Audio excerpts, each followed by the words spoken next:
తీరుతీర్ల మనుషులు, తీరుతీర్ల మనస్తత్వాలు గ్రహణం యాళ్ళ బయట తిరగనే వద్దని కొందరు, ఏమైతదిలే అని ఏకంగా కండ్లప్పగిచ్చి మొగులు కేసు చూసిన వాళ్ళు ఇంకొందరు.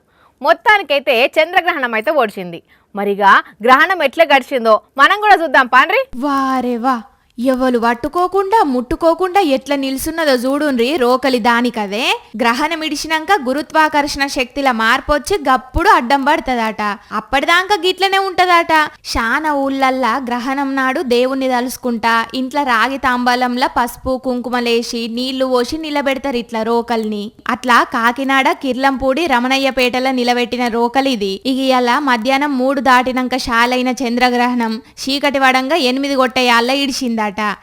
గ్రహణం అంటేనే ఏ పనులు వేయద్దు, కత్తులు కత్తర్లు అసొంటి వాడద్దంటారు కాబట్టి నమ్మికున్నోళ్ళు పనులతోటి పాటే తిండి తిప్పలు కూడా బంద్ చేసి ఇంటి మీద గరక పోషలేసి కూర్చున్నారు.